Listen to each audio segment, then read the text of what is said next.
হরে কৃষ্ণ। বছরে দ্বাদশ মাসের মধ্যে একটা গুরুত্বপূর্ণ মাস হচ্ছে চৈত্র মাস, যে মাসকে মহাদেবের মাস বলা হয়েছে। বাংলা বর্ষপঞ্জিকা অনুসারে এই চৈত্র মাস বছরের সর্বশেষ মাস, খুবই শুভ এই মাস।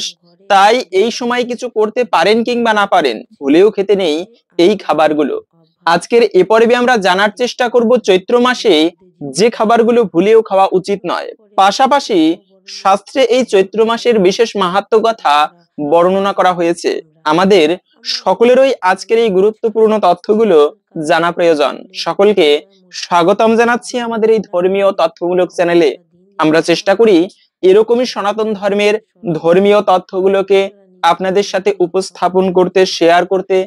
তাই আসুন আগামী কিছুক্ষণ সময় একসঙ্গে ধৈর্য ধরে আজকের এই গুরুত্বপূর্ণ তথ্যগুলো জেনে নেই। আশা করছি আজকের এই তথ্যগুলো আপনাকে অবশ্যই সমৃদ্ধ করবে। ভালো লেগে থাকলে অবশ্যই একটা লাইক করে কমেন্টে জয় শ্রী মহাদেবের জয় একবার হলেও লিখে যাবার অনুরোধ জানাচ্ছি। দেখেন, প্রতিটা মাস এক একটা দেবতা অথবা দেবীদের জন্য উৎসর্গীকৃত। যেমন কার্তিক মাস, শাস্ত্রে বলা আছে যে আমি মাসের মধ্যে, ভগবান শ্রীকৃষ্ণ নিজে বলেছেন আমি মাসের মধ্যে অগ্রহায়ণ। তবে হলেও 12 মাসের মধ্যে একটা শ্রেষ্ঠ মাস হচ্ছে, সব থেকে শ্রেষ্ঠ মাস কার্তিক মাস। ঠিক যেরকম নদীদের মধ্যে শ্রেষ্ঠ হচ্ছে গঙ্গা, যুগের মধ্যে যেমন শ্রেষ্ঠ সত্যযুগ, ঠিক তেমনি মাসের মধ্যে কার্তিক মাস শ্রেষ্ঠ হলেও প্রত্যেকটা মাস এক একটা গুরুত্বপূর্ণ বিষয়। এই প্রতিটা মাসের কিছু কর্ম থাকে এবং কিছু কাজ কখনো করা উচিত নয়। তার মধ্যে এই চৈত্র মাস একটা অন্যতম গুরুত্বপূর্ণ মাস। এই মাসটিতে মহাদেবের নীল পুজো হয়ে থাকে। যে দেবাদিদেব মহাদেব, যার পুজো করার ফলে জীবনের সকল অশুভ কেটে যায়। ক্ষীরাম যথা দধি বিকারো বিশেষ যোগাত। ঠিক যেরকম দধি থেকে, দুগ্ধ থেকে দধি হয়, কিন্তু দধি থেকে আবার দুগ্ধ হয় না, ঠিক তেমনি ভগবান থেকে শিব হয়েছেন। তিনি সাধারণ কোনো জীব নয়, তিনি না জীব না ভগবান, যার মধ্যবর্তী অবস্থান, তাই তিনি শিব। এই স্বয়ম্ভু যে ব্যক্তির পুজো করা হয়ে থাকে এই মাসের সর্বশেষে, নীল পুজো যাকে বলা হয়। এবং এই পুজো করার মাধ্যমে মহাদেবের যারা ভক্ত হয় তারা ইহজগতে সুখ শান্তির সমৃদ্ধি প্রাপ্ত করতে পারে এবং অন্তিমে তারা মুক্তি লাভ করে থাকে। ইহজগতেও সমৃদ্ধ হয় এবং পরজগতেও সমৃদ্ধ হয়ে থাকে। এই যে পুত্র ধন, যারা এই জগতের টাকা পয়সার সম্পদ এবং পুত্র ধন, সব থেকে শ্রেষ্ঠ সম্পদ হচ্ছে একটা ভালো পুত্র সন্তান। যদি সন্তানকে পরজগতে যদি সুখী হতে চাও, তবে সন্তানকে ভালোভাবে মানুষ করে যাও, এমন একটা কথা রয়েছে শাস্ত্রে। তাই এই মহাদেবের যারা পুজো করে, মহাদেব সাধারণ কেউ নয় যিনি বাঘের ছাল পরিধান করে। আমরা তো হচ্ছে শ্বেত বস্ত্র, সাদা কাপড়, ধোয়া কাপড় পরিধান করি, কিন্তু মহাদেব হচ্ছে এমন ব্যক্তি যিনি বাঘের ছাল পরিধান করে। আবার আমরা ভালো ভালো খাবার প্রসাদ আদি গ্রহণ করি, কিন্তু মহাদেব গাঁজা ভাং খেয়ে থাকে। আমরা ভালো পুষ্প সুগন্ধি ব্যবহার করি, মহাদেব হচ্ছে যে ফুল ভগবানের সেবায় লাগে না, সেই ফুল তার পুজোয় লাগে। ধুতরা ফুল, আকন্দ ফুল, এগুলো দিয়ে মহাদেবের পুজো করলেতে বেশি প্রসন্ন হয়। কিন্তু সেই মহাদেব যিনি এমন ভাবে থাকে, তিনি হচ্ছেন কিন্তু বৈষ্ণবদের মধ্যে প্রধান। বৈষ্ণবানাম যথাশম্ভু। শাস্ত্রে বলা আছে যেমন সমস্ত তীর্থের মধ্যে গঙ্গা শ্রেষ্ঠ, ঠিক তেমনি বৈষ্ণবদের মধ্যে শ্রেষ্ঠ হচ্ছে প্রভু শিব। তাই সেই বৈষ্ণব জগতের প্রধান প্রভু শিব, যার পুজো করার মাধ্যমে রাবণ পর্যন্ত, যিনি অসুর ছিল ত্রিভুবনে, দেবতা পর্যন্ত যাকে ভয় করত, সেই রাবণও কিন্তু এই মহাদেবের সাধনা করত। মহাদেবের কৃপা বলে রাবণ এতটা প্রসিদ্ধ হয়েছিল জগতে। তাই এই মাসে অন্তত পক্ষে আপনারা, যাদের সবার তো আর নেই, অনেকে আছে কৃষ্ণের পুজো করে, মনে রাখবেন যত দেবদেবীর পুজো করি না কেন, ভগবান শ্রীকৃষ্ণের পুজো, ভগবানের পুজোটি আবশ্যক। পরমার্থ হচ্ছে ভগবানের পুজো করা, ভগবানের কাছে ফিরে যাওয়া। এই মনুষ্য জীবনটা প্রকৃতই এমনি এমনি দেয়নি ভগবান। এই মনুষ্য জীবনটা দেওয়ার প্রকৃত উদ্দেশ্য হচ্ছে যেন আমরা এই জন্যই ভগবানের সেবা করে তার কাছে ফিরে যেতে পারি। কিন্তু এই মনুষ্য জীবন ধারণ করে জগতের মায়ায় মোহে আমরা ভুলে যাই ভগবানকে সেবা করা, ভগবানের কাছে পৌঁছে যাওয়ার কথা আমরা ভুলে যাই। তাই বলা হয়েছে অন্তত পক্ষে কিছু শুভ সময়ে, যেমন পূর্ণিমা, অমাবস্যা, একাদশী, এই সমস্ত দিনে ভগবান লক্ষ্মী নারায়ণের পুজো করলে এতে একে তো হচ্ছে পরমার্থ সাধন হয়, দ্বিতীয়ত হচ্ছে জীবনের অশুভ কেটে যায় এবং সৌভাগ্যের উদয় হয়। অন্তত পক্ষে এই যে চৈত্র মাস, চৈত্র মাসে যাদের মহাদেবের প্রতি ভক্তি রয়েছে, কেউ আছে শিবের পুজো করে, কেউ দুর্গা পুজো, কেউ ভগবান শ্রী বিষ্ণুর পুজো, সর্বোত্তম পুজো। তো যাদের মহাদেবের প্রতি ভক্তি রয়েছে, আপনারা প্রতি সোমবার অন্তত পক্ষে এই চৈত্র মাসে ব্রত করতে পারেন। ব্রত করে মহাদেবের পুজো করতে পারেন। এর ফলেও কিন্তু জীবনে দুর্ভাগ্য দূরীভূত হয় এবং সৌভাগ্যের উদয় হয় শুধুমাত্র মহাদেবের পুজো করার ফলে। তাই এই চৈত্র মাসে এই কার্য করতে পারেন। পাশাপাশি হচ্ছে মহাদেবের যে বিশেষ ত্রয়ম্বক মন্ত্র রয়েছে, ওম ত্রয়ম্বকম যজামহে সুগন্ধিম পুষ্টিবর্ধনম উর্বারুকমিব বন্ধনান মৃত্যুর্মুক্ষীয়মামৃতাৎ। এই মন্ত্র এতটা পাওয়ারফুল, এই মন্ত্রের মাধ্যমে যদি কেউ জাগতিক সম্পদ কামনা করে তাও পর্যন্ত লাভ করবে। জাগতিক ধন সম্পদ কামনা করলে অনেকের অনেক রকম কামনা বাসনা রয়েছে, তো যার যেরকম কামনা বাসনা রয়েছে সেই মনস্কামনা পূর্ণ হয় যদি কেউ এই মন্ত্রের সাধনা করতে পারে। দ্বিতীয়ত হচ্ছে এটার দুইটা সাইড এই মন্ত্র জপ করার। কোনো ব্যক্তির কোনো দেবতার সাধ্য নেই তার ভক্তকে এই জন্ম মৃত্যুর সংসার থেকে মুক্তি দিতে পারে, কিন্তু একমাত্র প্রভু শিব ভগবানের পরে যদি কারো সামর্থ্য থাকে মুক্তি দান করানোর তার ভক্তদের, তবে সেটি প্রভু শিব পারে। তাই এই শিবের এই মন্ত্র সাধনার মাধ্যমে একে তো হচ্ছে ইহজগতের মনস্কামনা পূর্ণ হয়, দ্বিতীয়ত হচ্ছে সে ব্যক্তি মুক্তি লাভ পর্যন্ত করতে পারে। মহাভারত যদি পড়েন তবে সেখানে কিছু ঋষিদের উল্লেখ পাওয়া যায় যারা কেবলমাত্র মহাদেবের সাধনা করে এই মন্ত্র জপের মাধ্যমে মুক্তি লাভ করেছিল। তাই সেই ত্রয়ম্বক মন্ত্র এমনকি শুনলে হয়তো বা অবাক হবেন, এই মন্ত্রটা এতটা পাওয়ারফুল দিব্য একটি মন্ত্র। এই মন্ত্রের সাধনা করার ফলে মৃত্যুঞ্জয় কেন বলা হয়েছে, মানে মৃত ব্যক্তিকে পর্যন্ত জীবিত করতে পারে এই ত্রয়ম্বক মন্ত্র। তাই আপনারা প্রতিদিন যদি এই মন্ত্র জপ করা হয়, যারা শিবের মন্ত্রে শৈব মন্ত্রে দীক্ষিত, আপনারা প্রতিদিন এই মন্ত্রটি জপ করতে পারেন। সকালবেলা ঘুম থেকে উঠে নীরবে নিবৃত্তে বসে একাকী 108 বার এক আসনে বসে মহাদেবকে ধ্যান করে এই মন্ত্রটি জপ করেন। অন্ততপক্ষে 21 দিন পর্যন্ত, এই চৈত্র মাসের 21 দিন পর্যন্ত যদি এই কার্যগুলো কেউ করে, মানে 21 দিন পর্যন্ত ব্রহ্ম মুহূর্ত সময় অথবা ভোরবেলা নীরবে নিবৃত্তে যদি কেউ এই মন্ত্রটি জপ করে, তবে এই দিব্য একটা পজিটিভ এনার্জি নিজেই উপলব্ধি করতে পারবে। ভিতর থেকে একটা দিব্য শক্তি তাকে অনুপ্রেরণা যোগাবে, উদ্দীপ্ত করবে। তাই সেই মন্ত্রটি, বিশেষ মন্ত্র আপনারা জপ করতে পারেন। কিন্তু অনেকে আবার প্রশ্ন করে এই ত্রয়ম্বক মন্ত্র জপের নিয়ম কি? মনে রাখবে মন্ত্র জপের কিছু নিয়ম রয়েছে।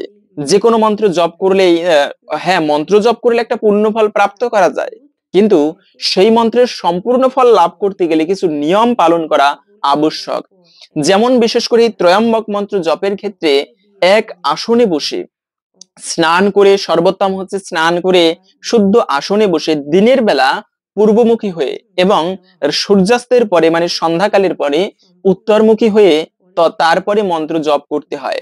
এবং আসনে বসার পরে আপনার সেই মন্ত্র জপের উদ্দেশ্য কি, সংকল্প যাকে বলে, এটা হচ্ছে ব্রহ্মবৈবর্ত পুরাণের কথা। সংকল্পবিহীনা এ মন্ত্রাস্তে নিষ্ফলামতা, মানে সংকল্পবিহীন যে ধর্মকর্ম করা হয় তার সমুদয় বৃথা হয়ে যায়। তাই যে কোনো ধর্মানুষ্ঠানের পূর্বে সংকল্প করা আবশ্যক। আপনি কি উদ্দেশ্যে সেই মন্ত্র জপ করতেছেন সেই মনস্কামনার কথা জানিয়ে প্রভু শিবকে তারপরে নীরবে নিবৃত্তে এই মন্ত্রটি জপ করবেন। অনেকে বলে রুদ্রাক্ষের মালায় জপ করতে হবে। হ্যাঁ, যদি পারেন রুদ্রাক্ষের মালায় জপ করবেন, না পারলে হাতে করে করে করতে পারেন এই মন্ত্রটি জপ। এভাবে করে 108 বার আপনারা প্রতিদিন জপ করবেন সকালবেলা। অন্তত পক্ষে প্রতি সোমবার আপনারা করতে পারেন কমসে কম। তবে সর্বোত্তম হচ্ছে যদি কেউ 21 দিন পর্যন্ত এই মন্ত্রটি ভালোভাবে জপ করে একটা প্রদীপ আর আবার একটা মোমবাতি এবং সেই সঙ্গে হচ্ছে ধূপকাঠি, তারপরে মন্ত্র জপ শেষে কিছু পুষ্প প্রভু শিবলিঙ্গে অর্পণ করা। এবং আরো ভালো হয় যদি কেউ ব্রত করে সোমবারে তারপরে এই মন্ত্র জপ করতে পারে। তো যাই হোক, এই মন্ত্র জপ করা মূলত এভাবেই নিয়ম। যদি আপনি বিপদেও পড়েন তবেও এই মন্ত্র জপ করার মাধ্যমে সেই বিপদ থেকে মহাদেবের কৃপায় তার উদ্ধার লাভ হয়ে থাকে। সাধারণ কোনো ব্যক্তি নয় মহাদেব, যার শরণ নিলে সকল বিপদ কেটে যায়। এমনকি দেবতারা পর্যন্ত এই মহাদেবের ভক্তদের সম্মান করে থাকে। যারা মহাদেবের ভক্ত হয় যমলোকের সাধ্য নেই, মানে যমদূতের তাদেরকে যমালয়ে নিয়ে যেতে পারে। বিশেষ করে সেই চৈত্র মাসে মহাদেবের পুজো, নীল পুজো রয়েছে। দ্বিতীয়ত হচ্ছে এই মহাদেব যার সাধনা করে থাকে, মহাদেবও কিন্তু সাধনা করে, স্বয়ম্ভু যাকে বলে। প্রকৃত যিনি শিব তিনি কিন্তু প্রকৃতিরও সঙ্গ করেন না, মানে মা দুর্গার সঙ্গ করেন না। মহাদেব পঞ্চমুখে রাম নাম জপ করে স্বয়ংভূ তিনি এক আসনে বসে ধীর স্থির ভাবে ভগবান শ্রী রামচন্দ্রের নাম স্মরণ করতে থাকে সদা সর্বদা। এই মন্ত্র জপ এতটা পাওয়ারফুল, একবার একজন ভক্ত তিনি অনেক ধনী হতে চায়, এই উদ্দেশ্যে মহাদেবের সাধনা করেছিল, অনেক বছর তপস্যা করেছিল। তপস্যা করার পরে তিনি মহাদেবকে সন্তুষ্ট করতে পেরেছিল। মহাদেব এসে বলল, আমি তোমার সাধনায় আমি সন্তুষ্ট হয়েছি, কি চাও বলো তুমি। তখন সেই মহাদেবের কাছে সেই ব্যক্তি বলল যে প্রভু, আমি অনেক ধনী হতে চাই জগতে। মহাদেব বলল যে তোমাকে আমি ধন দিতে পারবো না, তুমি একটা কাজ করো, কি তুমি বৃন্দাবনে থাকে সনাতন গোস্বামী নামে একজন গোস্বামী রয়েছে, তার কাছে গিয়ে বলো আমাকে মহাদেব পাঠিয়েছে আপনার কাছে নাকি একটি পরশ পাথর আছে, ওটি দেওয়ার জন্য। তো ঠিক আছে, সেই ভক্ত মহাদেবের আদেশ পেয়ে সেই সনাতন গোস্বামীর কাছে বৃন্দাবনে উপস্থিত, গিয়ে প্রণাম করলো যে গুরুজি, মহাদেব আমাকে পাঠিয়েছে, আমি তার সাধনা করেছি, আপনার কাছে নাকি একটি পরশ পাথর আছে। তখন সনাতন গোস্বামী বলল, ও আচ্ছা এই ব্যাপার, এই আমার কুটিরের পিছনে গিয়ে দেখো আশেপাশে কোথাও পড়ে আছে সেই পরশ পাথর। তো সেই ব্যক্তি তো মহা খুশি, পরশ পাথর খুঁজতে খুঁজতে মাটির ভিতরে ঢুকে গিয়েছে, এমন অবস্থায় সেই পরশ পাথরটি পেল। এই তো মহা খুশি, কেন এখন তো সব থেকে বেশি ধনী হতে পারবে, এত খুশি তার আর ধরছে না। এভাবে করে সেই ব্যক্তি পরশ পাথর নিয়ে যাচ্ছিল, কিন্তু যাবার সময় তার একটা প্রশ্নের উদয় হলো মনের মধ্যে, কি যে কোন কারণে এই যে সনাতন গোস্বামী, যে ব্যক্তি এত মহামূল্যবান একটা পরশ পাথরকেও তুচ্ছ মনে করে ফেলে রেখেছে নোংরা আবর্জনার মধ্যে, তার মানে এর থেকে এই পরশ পাথরের থেকেও এই ব্যক্তির কাছে আরো বড় কোনো ধন রয়েছে। গিয়ে প্রণাম করলো আবার, মুনিবর গুরুজি একটা কথা বলবো, বলো। যে আপনি এই পরশ পাথরকে তুচ্ছ মনে করে আপনার কুটিরের পিছনে ফেলে রেখেছেন, তার মানে নিশ্চয়ই আপনার কাছে এর থেকেও বড় কোনো সম্পদ আছে, যদি আমাকে কৃপা করে সেই সম্পদ দান করেন। তখন সনাতন গোস্বামী বলল, আচ্ছা তুমি সেই ধন প্রাপ্ত করতে চাও? হ্যাঁ আমি অবশ্যই প্রাপ্ত করতে চাই, তাহলে আমার কথা তোমাকে মেনে চলতে হবে, আমার থেকে তোমাকে দীক্ষা গ্রহণ করতে হবে, আমি তোমাকে সেই ধন, সেই অমূল্য সম্পদ দান করব। তখন সেই ব্যক্তি যমুনা নদীতে স্নান করে এসেছিল, সনাতন গোস্বামী তাকে কৃষ্ণ মন্ত্রে দীক্ষা দিয়েছিল। আর সেই ধন কি? সেটি হচ্ছে পরমার্থ সাধন কৃষ্ণ নাম, যে মন্ত্র, এই কৃষ্ণ নাম জপের মাধ্যমে পরশ পাথর কি, এই কৃষ্ণ নাম জপের মাধ্যমে এমন কিছু নাই, সাধ্য সাধন তত্ত্ব যোগীষু সকল, হরিনাম সংকীর্তনে মিলিবে সকল। মন্ত্র জপ, যারা কৃষ্ণের ভক্ত রয়েছেন, কৃষ্ণ নাম মহামন্ত্রের উপরে জগতে কোনো মন্ত্র নেই, এজন্য মহামন্ত্র, সমস্ত মন্ত্রের উপরে যে মন্ত্র, হরে কৃষ্ণ কৃষ্ণ কৃষ্ণ হরে হরে, হরে রাম রাম রাম হরে হরে। আপনারা প্রত্যেকে এই মন্ত্রটি, যারা শিব মন্ত্রে দীক্ষিত তারাও জপ করতে পারবেন, যারা কৃষ্ণ মন্ত্রে দীক্ষিত তারাও জপ করবেন। প্রত্যেকটা মনুষ্য ব্যক্তির উচিত এই হরে কৃষ্ণ মহামন্ত্র কলিযুগে হচ্ছে দাপরীয় জনৈ বিষ্ণু পঞ্চরাত্রই তো কেবলৌ কলৌ তু নাম মাত্রে না পূজ্যতে ভগবান হরি। দাপর যুগে ভগবান বিষ্ণুর পূজা অর্চনা ছিল, পঞ্চরাত্র তো কেবলৌ, পঞ্চরাত্রের মাধ্যমে দাপর যুগে ভগবানের পুজো করা হতো। কিন্তু কলৌ তু নাম মাত্রে না পূজ্যতে ভগবান হরি, সেই যে ভগবানের ষোড়শ উপাচারে পূজা করা হতো, অনেক সামগ্রীর প্রয়োজন ছিল। কিন্তু এই কলিযুগে কেবলমাত্র ভগবানের নাম সংকীর্তন করলে এতেই ভগবান শ্রীকৃষ্ণ পূজিত হন। সকালবেলা উঠে উচিত ভগবানের সেবা করা, পুজো করা, কিন্তু পুজো করতে যদি না পারেন তবে একটুকু সময় স্থির হয়ে বসে কৃষ্ণ নাম সংকীর্তনে করবেন, কৃষ্ণ নাম কীর্তন করবেন। এর ফলেও ভগবান শ্রীকৃষ্ণের পুজো করলে যে ফল হয় তার থেকে বেশি ফল লাভ হয়ে থাকে।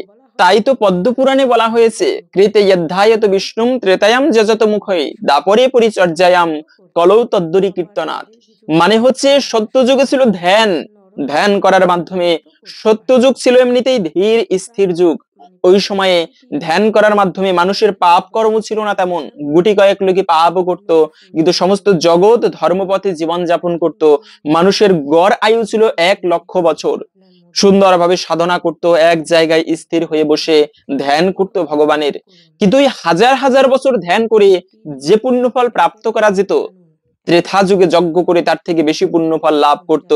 যাগ যজ্ঞের মাধ্যমে মনস্কামনা পূর্ণ হয়, গৃহস্থরা সুখী হতে পারে, একটা মনোবাসনার উদ্দেশ্যে যজ্ঞ করা হতো, এবং সেই যজ্ঞ থেকে, যজ্ঞের কৃপায়, ভগবানের কৃপায় তারা সেই তাদের উদ্দেশ্য সাধন হতো। তাই কিন্তু সেই যজ্ঞ করার মতো যে সামর্থ্য প্রয়োজন, প্রথমত হচ্ছে শুদ্ধতার প্রয়োজন, সেই শুদ্ধাচারী ব্রাহ্মণের প্রয়োজন। এই যুগে সেই রকম ব্রাহ্মণ নেই বললে চলে।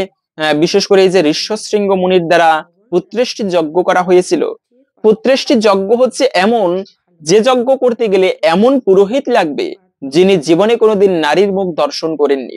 সেই যজ্ঞ করেছিল ঋষ্যশৃঙ্গ মুনি। এই মুনি কোনোদিন নারীর মুখ দর্শন করেনি। তার যজ্ঞ করার ফলে কিন্তু ভগবান দশরথের পুত্র হয়ে আবির্ভূত হয়েছিল। ভগবান 4 ভাগে বিভক্ত হয়ে রাম, লক্ষ্মণ, ভরত এবং শত্রুঘ্ন এই 4 ভাই রূপে আবির্ভূত হয়েছিল। তাই সেই মানে সেই ত্রেতা যুগে যজ্ঞ করার মাধ্যমে মানুষ মনের বাসনা পূর্ণ করত, দাপর যুগে পূজা অর্চনা করার মাধ্যমে। কিন্তু কলিযুগে শুধুমাত্র ভগবানের নাম কীর্তন করলে, এই যে যুগ, ধন্য সেই কলিযুগ। যদিও কলিযুগে আমরা জানি সবাই এই যুগ অধর্মে ছেয়ে যাবে, মানুষ যে যার মতো পাপকর্ম করবে, যা বর্তমানে আমরা দেখতে পাচ্ছি অলরেডি চারিদিকে। এই ঘোর কলিযুগে, এই যুগে মানুষ পূর্ণ কাজ করবে না, কিন্তু তারপরেও শাস্ত্রকারেরা বলে গিয়েছেন ধন্য সেই কলিযুগ সর্বযুগ সার, যেই যুগে চৈতন্য ভগবান অবতার। মানে ধন্য সেই কলিযুগ। কেন ধন্য? কেননা এই যুগে অত যাগযজ্ঞের প্রয়োজন নেই, হাজার হাজার বছর তপস্যার প্রয়োজন নেই। শুধুমাত্র কৃষ্ণ নাম, ইষ্টদেবের মন্ত্র জপ করার ফলে, এর ফলেই কিন্তু ভগবানের বিশেষ কৃপা লাভ করা যায়। তাই আমরা গুরুদেবের থেকে অনেকে দীক্ষিত হই। কতজন গুরুদেব গ্রহণ করেছি, প্রত্যেকটা ব্যক্তিই কিন্তু গুরু গ্রহণ করি। কিন্তু দুঃখের বিষয়, সনাতন ধর্মে আমরা গুরু গ্রহণ করি বটে, খুবই কম সংখ্যক মানুষ সেই গুরুদেবের দেওয়া আদেশ বা নিয়ম পালন করে। গুরুদেবের থেকে মন্ত্র নিলেই নাকি শুদ্ধ হয়ে যায়, উদ্ধার হয়। যদি তাই হতো তবে তো হাজার হাজার ছেলে মেয়ে ভালো ভালো ইউনিভার্সিটিতে ভর্তি হচ্ছে, কিন্তু সবাই কি চাকরি পাচ্ছে? যে ব্যক্তি ভালো করে পড়াশোনা করে, ভর্তি হলেই হবে না, পড়াশোনা করতে হবে, তারপরে তো পাশ করতে পারবে। তো গুরুদেবের থেকে দীক্ষা নিলেই উদ্ধার হবে, এই ধারণাটা সম্পূর্ণ মূর্খের ধারণা। দীক্ষা নিয়ে গুরুদেব যে মন্ত্রে দীক্ষা দিয়েছে, একান্ত ভক্তির সহিত প্রত্যেকটা ব্যক্তির উচিত সেই মন্ত্র জপ করা, তবে হয় গুরু কৃপা, তবে হয় ভগবান প্রসন্ন। এবং এই গুরু মন্ত্র যদি কেউ ভক্তি ভরে জপ করতে পারে, তার মনুষ্য জীবন সার্থক হয়ে যায়। তাই সেই স্বয়ং প্রভু শিব যার সাধনা করতে, পঞ্চমুখী যার নাম জপ করে, তিনি হচ্ছেন কিন্তু স্বয়ং প্রভু শ্রীরাম। শিবের ইষ্ট দেবতা হচ্ছে রামচন্দ্র ভগবান। এবং সেই রামচন্দ্র ভগবান যেদিনে আবির্ভূত হয়েছিল, সেই মাসটি ছিল কিন্তু এই চৈত্র মাস। অনেকে বলে এই চৈত্র মাস বাংলা বর্ষপঞ্জিকার সর্বশেষ মাস, কিন্তু আমি বলবো এই চৈত্র মাস দ্বাদশ মাসের মধ্যে সর্বশ্রেষ্ঠ মাস। কেন শ্রেষ্ঠ? কেননা এই মাসে আমার ভগবান শ্রী রামচন্দ্র আবির্ভূত হয়েছিল। আর এই রামের মতো কোনো ছেলে পাবে না, সীতার মতো কোনো মেয়ে পাবে না, মর্যাদা পুরুষোত্তম যিনি জীবনে কোনোদিন মর্যাদার লঙ্ঘন করেনি। শ্রীকৃষ্ণ ভগবান তার জীবনীতেও কলঙ্ক রয়েছে, কিন্তু রামের জীবনীতে কেউ কোনোদিন কলঙ্ক দিতে পারবে না। এমনকি একটা ধোপা, আমরা তো অনেকে এই কাহিনীটা জানি, যে একজন ধোপা ছিল যিনি তার কন্যাকে, তার মেয়েকে বিবাহ দিয়েছে, কিন্তু তার মেয়ে সেই স্বামীর বাড়ি থেকে বাবার বাড়িতে এসেছে, স্বামীর বাড়িতে যাচ্ছে না। কেন? স্বামী একটুকু নেশা পান করতো। তো স্বামী এসে সেই বাবাকে তিরস্কার করতে লাগলো, আপনি কেমন বাবা, আপনার মেয়েকে আমার কাছে দান করেছেন, কিন্তু আপনার মেয়েকে শাসন করেন না, বারবার আপনার বাড়িতে আসে আর যাচ্ছে না আমাদের বাড়ি। তো তখন সেই ব্যক্তি আরো বলতে লাগলো যে দেখেন, আপনার মেয়েকে কিন্তু আমি গ্রহণ করব না, এরকম যদি করে আর কিন্তু আমার বাড়িতে ফিরিয়ে নিব না। তখন সেই ব্যক্তি বলতে লাগলো, আরে কি হয়েছে, ধোপার মেয়ে তো, ধোপা হচ্ছে নিচু জাত। বলতে লাগলো, আরে কি হয়েছে, রামের স্ত্রী সীতা যখন রাবণের সাথে এতদিন থাকতে পেরেছে, তারপরেও রাম তাকে গ্রহণ করেছে, আপনি কেন আমার মেয়েকে গ্রহণ করতে পারবেন না? তো এটা শুনেছিল রাম ভগবান পিছন থেকে। এটা শুনেই তো মনে মনে ভাবলো, ও আচ্ছা, সীতা দূরে রয়েছে, হয়তো বা এটা অনেকে কানাঘুষা করে। যদিও সীতা অগ্নি পরীক্ষা দিয়েছিল, তথাপিও অনেকে কানাঘুষা করে। তো তার মানে আমার রাজ্য পরিচালনা ঠিকভাবে হচ্ছে না। তখন ভগবান শ্রী রামচন্দ্র চিন্তা করলো, সীতাকে পরীক্ষা করার জন্য আবার বনবাসে পাঠাবে, তাই লক্ষণের মাধ্যমে, যে রাম তার জীবনে কোনোদিন কেউ কলঙ্ক দিতে পারবে না, একটা কটু কথা যাকে বলার মতো কোনো ব্যক্তির সামর্থ্য নেই। কেন রামের জীবনে এমন কোনো কাহিনী ভগবান শ্রী রামচন্দ্র হতে দেয়নি। তাই ভগবানের অনেক প্রকার অবতার রয়েছে, যার মধ্যে একটা অবতার হচ্ছে মর্যাদা পুরুষোত্তম। জীবনে কোনোদিন রামচন্দ্র ভগবান মর্যাদার উল্লঙ্ঘন করেনি। এই রামায়ণ থেকে কত শিক্ষা পাওয়া যায়। আজকের যুগে যদি কোনো পিতা বলে তার সন্তানকে তোমাকে 7 দিনের জন্য বনবাসে থাকতে হবে, কোনো সন্তান আমার মনে হয় না 90% সন্তান সেই কথায় রাজি হবে কিনা সন্দেহ রয়েছে। এমনকি 1% সন্তানেরাও রাজি হয় কিনা সন্দেহ রয়েছে। কিন্তু রামচন্দ্র ভগবান এমনই এক পুত্র ছিল, সাধারণ কেউ নয়। ধর্মকে নিজের আচরণের মাধ্যমে জগৎকে শিক্ষা দিয়েছেন, পিতৃসত্ব পালন করতে হবে। রামচন্দ্র ভগবান তাকে বলে দেওয়া হলো কি, একবার দশরথ রাজা তিনি আসনে বসেছিল, রাজ সিংহাসনে। হঠাৎ আলেখ্য দর্শন করতে গিয়ে, আলেখ্যে নিজের মুখ দর্শন করতে গিয়ে খেয়াল করলো তার কর্ণের উপর দিয়ে 2টি চুল পেকে গিয়েছে। মনে মনে চিন্তা করলো, আমার বৃদ্ধকাল উপস্থিত, আর আমার রাজ্যে রাজা থেকে লাভ নেই, আমার রাজ্য এখন রামের উপরে ন্যস্ত করব, রাম হবে এই অযোধ্যার রাজা। রাজ্যে ঘোষণা করে দেওয়া হলো, ঢেলা পিটিয়ে দেওয়া হলো, রাম তুমি মানসিক ভাবে প্রস্তুতি নাও, আগামীকালকে তোমার রাষ্ট্রীয় যজ্ঞ হবে, রাজ্যাভিষেক হবে, তুমি হবে রাজা অযোধ্যার। রামচন্দ্র ভগবান খুশি। কেন? এজন্য খুশি রামচন্দ্র যে তার পিতা তাকে জনগণের সেবা করার, জগতের সেবা করার ভার অর্পণ করবে। কিন্তু পরের দিনে দেখুন কি হলো, ওই যে সঙ্গ প্রভাব, যে কইকেয়ী মা নিজের যে পছন্দের খাবার রামের জন্য সেটা রেখে দিত, নিজের ভালো লাগার খাবার রামের জন্য রেখে দিত, রাম ছাড়া কোনোদিন ঘুমাতো না, নিজের কোলের কাছে রেখে ছোট্ট রামকে নিয়ে ঘুমাতো। আজকে সেই কইকেয়ী মা ওই কুসঙ্গ প্রভাবে, মন্থরার কুমন্ত্রণায় সেই নিজের ছেলেকে ভরতকে রাজা করবে এই আশায়, এই লোভে, তাই তিনি রামকে 14 বছরের বনবাসে যাওয়ার জন্য পরামর্শ দিল সেই দশরথ রাজাকে। আর দশরথ রাজা আমরা তো অনেকে জানি, তিনি প্রতিজ্ঞাবদ্ধ ছিল যে তোমার একটা মনোবাসনা আমি পূর্ণ করব। আজকে সেই দশরথ রাজা আর না করতে পারলো না, রামকে পরের দিনে, যেদিনে রামের রাজা হবার কথা ছিল, সেই দিনে রামকে 14 বছরের বনবাস, এটা কোনো ছেলেই মেনে নিত না আমার মনে হয় না। কিন্তু রামচন্দ্র এমনই একজন সন্তান, বলেছে রামকে যে তোমাকে বনবাসে যেতে হবে, দ্বিতীয়বার বাক্য উচ্চারণ করেনি, রাম বনবাসে যাবে, এবং সেটা দুঃখিত মনে নয়, হাসি মুখে। কেন? রাজ্যে থাকলেও বাবার সেবা করত, আবার বনবাসে যাচ্ছে তাতেও পিতৃ সেবা। রামচন্দ্র ভগবান বনবাসে যাচ্ছেন, এ হচ্ছে রাম। আর সেই রামচন্দ্র ভগবান যেদিনে আবির্ভূত হয়েছিল, সেই দিনটিকে বলা হয় নবমী তিথি ছিল। সেটি হচ্ছে এই চৈত্র মাসের রাম নবমীর দিন। তা আগামী 6ই এপ্রিল রবিবারে পড়েছে। আপনারা প্রত্যেকে জন্মাষ্টমী ব্রত যতটা গুরুত্বের সহিত পালন করি, ঠিক ততটাই গুরুত্বের সহিত পালন করা উচিত এই রামচন্দ্রের রামনবমী ব্রত উৎসব।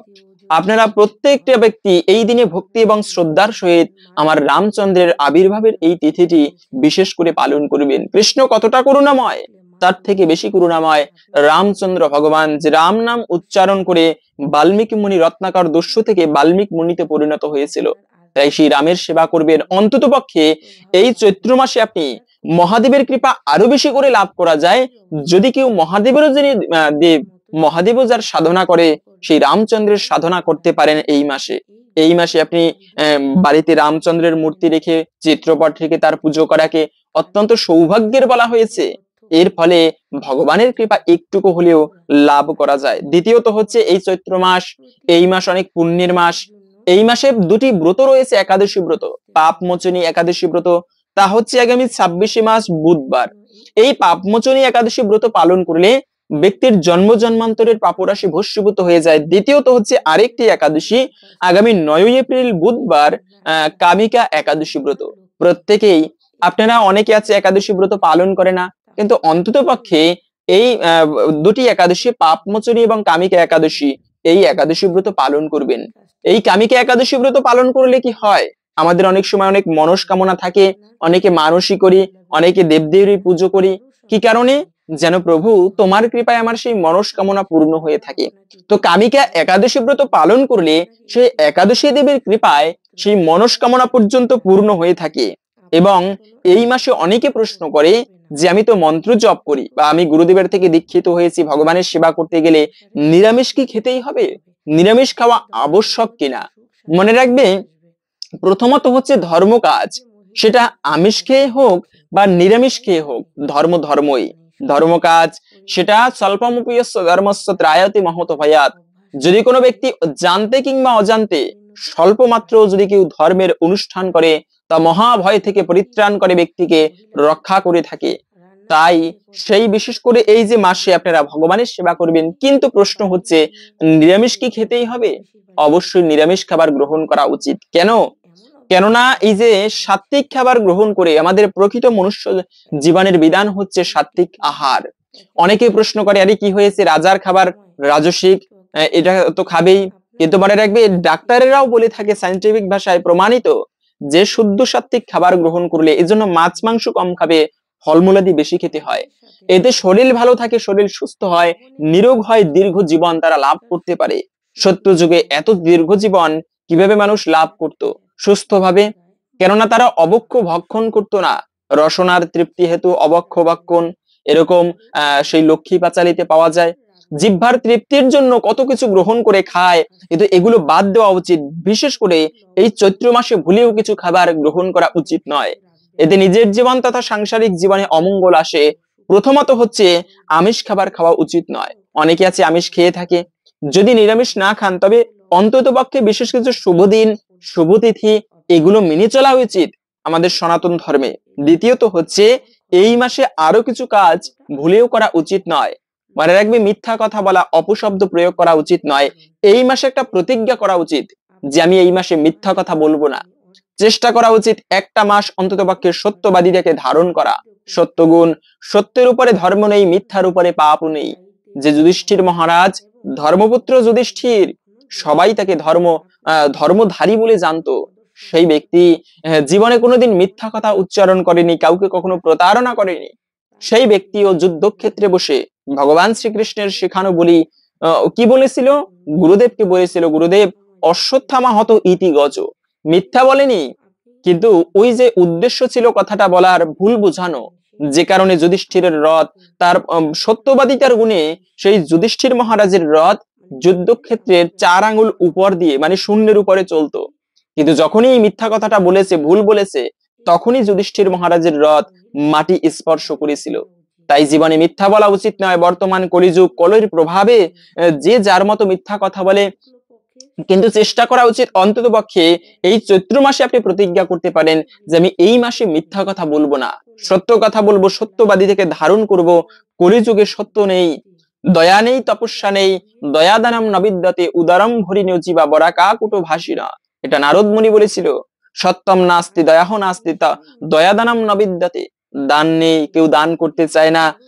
তারপরে দয়া নেই, জীব হিংসা করে, দান করে না। তারপরে এগুলো নেই। উদার ভরিণ জীবা মানে হচ্ছে পেট ভরণ পোষণের জন্য, নিজের জীবন চালনের জন্য ভাইকে পর্যন্ত পরোয়া করে না।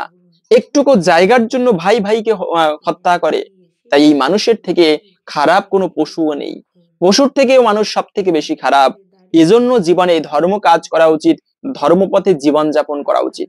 তবে হয় কি, ধর্মপথটা একটু কষ্টকর, কিন্তু হলেও এই কষ্টকর পথে যদি হাঁটতে চান, হেঁটে যাওয়া হয়, ভগবান এতে অত্যন্ত প্রসন্ন হয়। অন্তিম সময়ে ভগবান এর পুরস্কার দিয়ে থাকেন।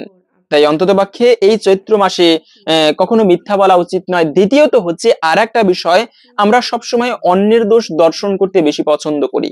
কে কি করেছে, কোথায় কি হয়েছে, এই ব্যক্তি এই করেছে, মানে জগতে যত নিন্দা, এগুলো আমরা বেশি করি। এক জায়গায় বসলে অন্ততপক্ষে নিন্দা থেকে দূরে থাকা উচিত।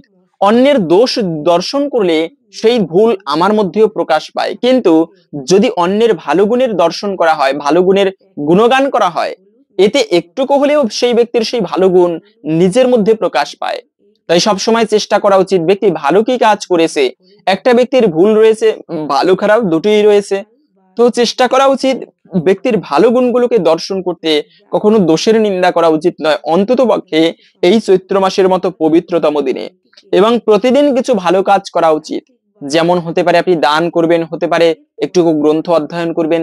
এভাবে প্রতিদিন এই মাসে কিছু না কিছু পুণ্য কাজ আমাদের প্রত্যেকটা ব্যক্তির করা উচিত। তাহলে জীবনে পরম লক্ষ্যের প্রতি একটুকু হলেও অগ্রসর হওয়া যায়। পাশাপাশি হচ্ছে এই মাসে অনেক ভালো রসালো ফল পাওয়া যায়। ভগবানের কৃপা লাভ করার জন্য ভোগ নিবেদন করা, ভোগ নিবেদনে দুর্ভাগ্য দূরীভূত হয়। এই যে ভগবানের ভোগ প্রসাদ, এগুলো নিবেদন করলে দুর্ভাগ্য পর্যন্ত নাশ হয়ে যায়। তাই যাদের জীবনে বেশি বেশি বিপদ আপদ হয়, অমঙ্গল হয়, তারা আপনারা ভগবানের প্রসাদ গ্রহণ করতে পারেন। কেন? প্রসাদে সর্বদুঃখানাম হানিরস্য প্রজায়তে। প্রসাদের মাধ্যমে সকল দুঃখ প্রশমন হয়ে যায়, দূরীভূত হয়। পাশাপাশি হচ্ছে যদি জীবনীতে বেশি বেশি বিপদ আপদ হয়, অমঙ্গল হয়, তবে সেক্ষেত্রে আপনারা হনুমান পুজো করতে পারেন। কেন? কেননা এই মাসেই সেই হনুমান পুজো হয়ে থাকে। হনুমান আবির্ভূত হয়েছিল হনুমান জয়ন্তীর দিন। সেই হনুমান জয়ন্তী এই মাসেই রয়েছে। রাম ভক্ত হনুমান তিনি সেই রামনবমীর পরেই আবির্ভূত হয়েছিলেন, এবং এই মাসেই অনেক ভালো ভালো তিথি রয়েছে। নবরাত্রি উৎসব করা হয়, মা দুর্গার পুজো। তো যাই হোক, এখন আমরা জেনে নিচ্ছি ভিডিওর মূল প্রসঙ্গ। এই চৈত্র মাসে যে খাবারগুলো ভুলেও খাওয়া উচিত নয়, তবে শাস্ত্রে এই রাম ভক্ত হনুমানের, আসুন কিছুক্ষণ সময় ধৈর্য ধরে এই হনুমান জয়ন্তীর বিশেষ ব্রত কথা শ্রবণ করি। কি কারণে হনুমান জগতে এতটা প্রসিদ্ধ হয়েছিল, সেই হনুমানের সুন্দর একটি কাহিনী এখন আমরা শ্রবণ করি। এতে একটুকু হলেও হনুমানের কৃপা লাভ করা সম্ভব। আর হনুমানের কৃপা হলে, হনুমান হচ্ছে বৈষ্ণবদের মধ্যে একজন শ্রেষ্ঠ বৈষ্ণব, তার কৃপা হলে রামচন্দ্রের কৃপাও একটুকু হলেও লাভ হয়, রামচন্দ্রও তার প্রতি প্রসন্ন হয়ে থাকে। তাই আসুন কিছুক্ষণ সময় ধৈর্য ধরে এখন হনুমান প্রসঙ্গে আমরা জেনে নেই। এরপরে ভিডিওর মূল প্রসঙ্গ জেনে নিচ্ছি। পৌরাণিক কাহিনী মতে পবন দেবতার ঔরসে অঞ্জনা কেশরী নামক বানরের স্ত্রী বাননীর গর্ভে ইনি জন্মগ্রহণ করেন। একবার অঞ্জনার রূপে মুগ্ধ হয়ে পবন দেবতা তাকে আলিঙ্গন করেন। এতে অঞ্জনা ক্ষুব্ধ হয়ে পবন দেবতাকে তিরস্কার করলে পবন দেবতা তাকে জানান যে তিনি অঞ্জনার সাথে মনে মনে মিলিত হয়েছেন। তারপরেও এই মিলন থেকে এক পরাক্রান্ত এক পুত্রের জন্ম হবে। এটা একটা গুহার মধ্যে হনুমানকে প্রসব করলেন দেবী অঞ্জনা। এই হনুমান জয়ন্তী উপলক্ষে কাশীতে প্রতি বছর বিশাল অনুষ্ঠানের মেলার অনুষ্ঠিত হয়ে থাকে। প্রসবের পর অঞ্জনা ক্ষুধার্ত হয়ে বনে ফল আনতে গেলে হনুমান ভোরের সূর্যকে ফল মনে করে খাবারের জন্য লাফ দিয়ে বহু শত যোজন অতিক্রম করেন। এই সময় পবন দেবতা বাতাসকে শীতল করে দেন। শিশু বিবেচনায় সূর্যদেব তাকে দগ্ধ করা থেকে বিরত থাকেন। সেই দিন রাহু সূর্যকে গ্রাস করার জন্য অগ্রসর হলে হনুমান সূর্যকে ত্যাগ করে রাহুকে গ্রাস করার জন্য উদ্যত হন। রাহু ভয় পেয়ে ইন্দ্রের শরণাপন্ন হন। এরপরে ইন্দ্র রাহুকে সাথে করে ঐরাবতে চড়ে সূর্যের কাছে উপস্থিত হন। এবার হনুমান ঐরাবতকে গ্রাস করতে উদ্যত হলে ইন্দ্র বজ্র দ্বারা হনুমানকে আঘাত করেন। ফলে তার হনুর হাড় ভেঙে যায় এবং ইনি পর্বত শিখরে পতিত হয়ে মৃত্যুবরণ করেন হনুমান। পুত্রের এই দশা দেখে পবন দেবতা পর্বত গুহায় প্রবেশ করে পুত্রের জন্য বিলাপ করতে থাকেন। ফলে বাতাসের অভাবে সমগ্র চরাচরে বিপর্যয়ের সৃষ্টি হয়। তখন সকল দেবতা ব্রহ্মার শরণাপন্ন হলে ব্রহ্মা পবনের কাছে উপস্থিত হয়ে হনুমানকে পুনর্জীবিত করেন। পবন খুশি হয়ে আবার বাতাস প্রবাহিত করেন। এই শিশুর হনু বজ্রের আঘাতে ভেঙেছিল বলে এর নামকরণ করা হলো হনুমান। এরপর বিভিন্ন দেবতা হনুমানকে বিবিধ প্রকার বর প্রদান করেন। ইন্দ্র বর দেন যে বজ্রে এর মৃত্যু হবে না এবং তার ইচ্ছা মৃত্যু হবে। সূর্য তার একাংশ তেজ দান করেন। ব্রহ্মা বলেন হনুমান ব্রহ্মজ্ঞ ও চিরঞ্জীবী হবেন এবং সকল ব্রহ্ম সাপের অবদ্ধ হবেন। মহাদেব ও বিশ্বকর্মা বলেন ইনি সকল অস্ত্রের অবদ্ধ হবেন। এছাড়াও অন্যান্য দেবতাগণ বিবিধ প্রকার বর প্রদান করেন হনুমানকে। এরপর শিশু হনুমান বিভিন্ন ঋষিদের আশ্রমে উপদ্রব শুরু করলো। ঋষিদের অভিশাপে ইনি দীর্ঘ জীবন তার জীবনে তার নিজের ক্ষমতা সম্পর্কে বিস্মৃত হয়ে থাকেন। হনুমান কর্তৃক সাগর লঙ্ঘনের পূর্বে জাম্ববান হনুমানকে তার ক্ষমতার কথা স্মরণ করিয়ে অবহিত করেছিলেন। এরপর থেকে ইনি তার ক্ষমতা সম্পর্কে আর বিস্মৃত হননি। রাবণ সীতাকে অপহরণ করে সীতার খোঁজে রাম লক্ষণ কিষ্কিন্ধায় উপস্থিত হন। এই সময় সুগ্রীব তাদের পরিচয় জানার জন্য হনুমানকে পাঠিয়েছিলেন। হনুমান এদের পরিচয় লাভ করার পর এদেরকে পিঠে চড়িয়ে সুগ্রীবের কাছে এনেছিল। এরপর রাবণ ও সীতার অনুসন্ধানে সুগ্রীব বিভিন্ন দিকে চর পাঠান। হনুমান ও রামের আংটি নিয়ে দক্ষিণ দিকে যাত্রা করেন। এই অনুসন্ধানকালে সম্পত্তির কাছে সীতার অবস্থান সম্পর্কে জানতে পেরে ইনি সাগর লঙ্ঘন করে লঙ্কায় উপস্থিত হন। প্রতিমধ্যে দেবতা ও গন্ধর্ব ও ঋষিরা হনুমানের শক্তি পরীক্ষা করার জন্য নাগমাতা সুরসাকে পাঠালে তিনি পরীক্ষায় জয়লাভ করে লঙ্কার পথে রওনা দেন। সুরসা রাক্ষস রূপ ধারণ করে হনুমানের পথ রোধ করে বললেন যে দেবতারা তাকে তার খাদ্যরূপে নির্দিষ্ট করেছেন।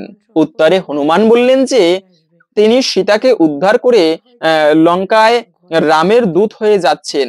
সীতার সংবাদ রামকে দিয়ে তিনি সুরসার মুখে প্রবেশ করবেন।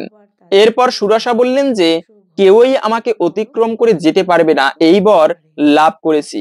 এরপর হনুমানকে মুখে প্রবেশ করা কথা বলে তার মুখ প্রসারিত করলেন। হনুমান তার দেহকে 10 যোজন বিস্তৃত করলো। সুরসাও তার মুখ 10 যোজন বিস্তৃত করলেন। এরপর সুরসা 20 যোজন বিস্তৃত মুখ বিস্তৃত করে হনুমান 30 যোজন বৃদ্ধি প্রাপ্ত হয়। এইভাবে যে যার মতো বাড়তে শুরু করে। এইভাবে দুজনের আয়তন ও ক্রমেই বৃদ্ধি হওয়ার সময় হনুমান হঠাৎ করে নিজেকে অঙ্গুষ্ঠীয় পরিমাণ আকৃতি ধারণ করে পরে সুরসার মুখে প্রবেশ করে আবার বেরিয়ে এলেন। এরপর সুরসা নিজ মূর্তি ধারণ করে হনুমানকে আশীর্বাদ করেন। পথে সিংহিকা নামক এক রাক্ষসীর সাথে তার সাক্ষাৎ হয়।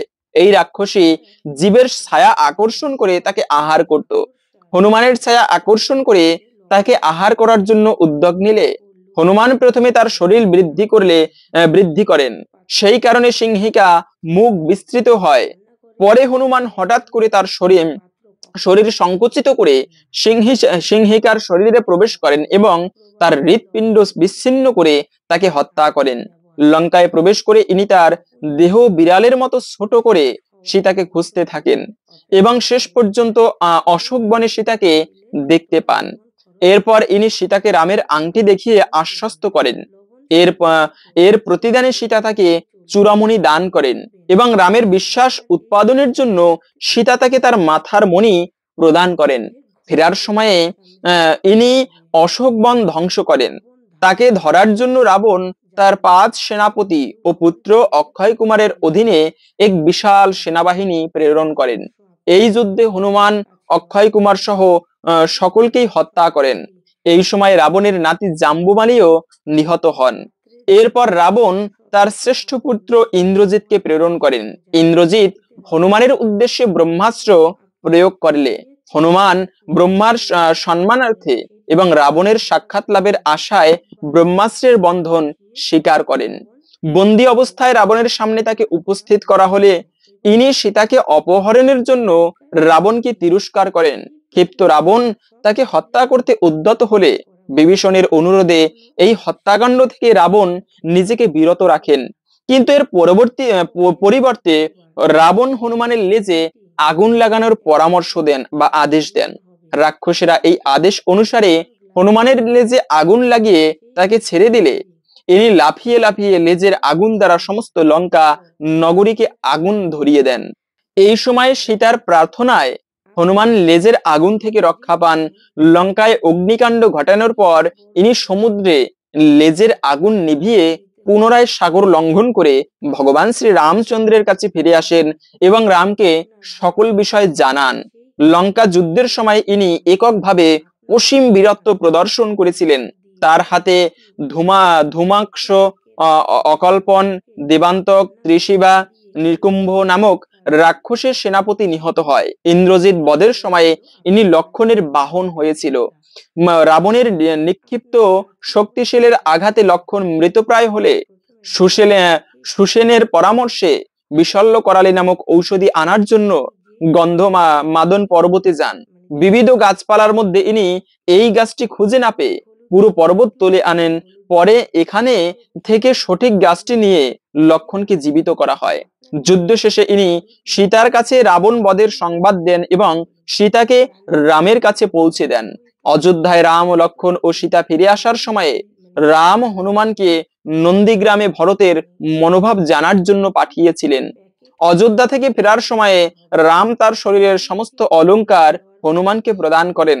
সেই সাথে রাম হনুমানকে বর দেন যে যতদিন পৃথিবী থাকবে ততদিন হনুমান জীবিত থাকবেন। দাপর যুগে ভীম যখন দ্রৌপদীর অনুরোধে পদ্ম সংগ্রহের জন্য ভুল করে মানুষের অগম্য স্বর্গপথে রওনা দেন, তখন হনুমান তার পথ রোধ করে বসেছিলেন। উল্লেখ্য ভীমও ছিলেন পবন দেবতার পুত্র। সে কারণে হনুমান ছিলেন ভীমের বড় ভাই। ভীম হনুমানকে পথ ছেড়ে দিতে বললেন। হনুমান তাতে রাজি হলেন না। ভীম তার অগ্রজকে চিনতে না পেরে আপসালন আস্ফালন করতে থাকলে হনুমান তার লেজ বিছিয়ে দিয়ে বললেন, তুমি এই লেজ সরিয়ে তোমার গন্তব্যে যাও। এরপরে ভীম বহু চেষ্টা করেও উক্ত লেজ সরাতে অক্ষম হলেন। হনুমান তখন তার পরিচয় দেন। এরপর ভীম তার অগ্রজের কাছে ক্ষমা প্রার্থনা করেন। কুরুক্ষেত্রের যুদ্ধে ইনি আড়ালে থেকে ভীমকে সাহায্য করেছিলেন। এই ছিল আমার পবনপুত্র হনুমান, যিনি রামের পরম ভক্ত ছিলেন। প্রভু সেই হনুমানের জয়ন্তী হচ্ছে এই চৈত্র মাসে। আশা করি বুঝতে পেরেছেন এই হনুমানের লীলা কথা। এবং এই মাসে যে খাবারগুলো ভুলেও খাওয়া উচিত নয়, প্রথমত হচ্ছে গরম পড়ে গিয়েছে, অনেক সময় অ্যালার্জির চাপ গরমে বেশি বাড়ে। যেমন এই করোনার টিকা নেওয়ার পরে আমার নিজেরও অ্যালার্জি খুবই বেড়ে গিয়েছে। তো সেজন্য তিতা জাতীয় খাবার খাওয়া, বিশেষ করে এই গরমে নিম পাতা খাওয়া, নিম পাতার রস, এগুলো স্বাস্থ্যের জন্য খুবই উপকারী। হয়তোবা খেতে ভালো লাগে না, কিন্তু স্বাস্থ্যের জন্য খুবই উপকারী। তো তাই নিম পাতা খাওয়া এটি খুবই ভালো স্বাস্থ্যের জন্য, আয়ুর্বেদিক শাস্ত্র মতে। দ্বিতীয়ত হচ্ছে এই মাসে প্রথমেই যা বলেছি, আমিষ ভক্ষণ করা উচিত নয়। অন্ততপক্ষে একটা মাস শুদ্ধ সাত্ত্বিক নিরামিষ খাবার গ্রহণ করতে পারেন। দ্বিতীয়ত হচ্ছে মিষ্টি খাবার। মনে রাখবে, মিষ্টি এই মাসে না খাওয়াই ভালো। কেন, গরম পড়েছে, মিষ্টি খেলেও অল্প খেতে হয়। গরমে মিষ্টি খুবই কম খাওয়া উচিত, এটিও ভালো নয় স্বাস্থ্যের পক্ষে। এবং আবার অনেকে আছে বাসি খাবার, পান্তা ভাত এগুলো খেয়ে থাকে, কিন্তু পচা বাসি খাবার, নোংরা খাবার এগুলোকে বর্জন করে শুদ্ধ সাত্ত্বিক খাবার গ্রহণ করা উচিত। এগুলো খাওয়া উচিত নয়। আবার অনেকে আছে মদ্যপান করে, নেশা করা। এমনিতেও নেশা ভালো নয়, স্বাস্থ্যের জন্য ক্ষতিকর, কিন্তু আমরা ছাড়তে পারি না, নেশা করতেই হবে। তাই নেশা করা অবশ্যই এটি মারাত্মকভাবে ক্ষতিকর, এটিকে বর্জন করা উচিত। অন্ততপক্ষে এই মাসে নেশাকে এড়িয়ে চলা উচিত। চেষ্টা করবেন, একটা মাস নেশা না করলে মানুষ মারা যায় না। তো যদিও অনেকে পারে না, তারপরেও চেষ্টা করুন এই মাসে নেশা করব না। এটি স্বাস্থ্যের পক্ষেও ভালো, আধ্যাত্মিক ক্ষেত্রেও ভালো। হরে কৃষ্ণ।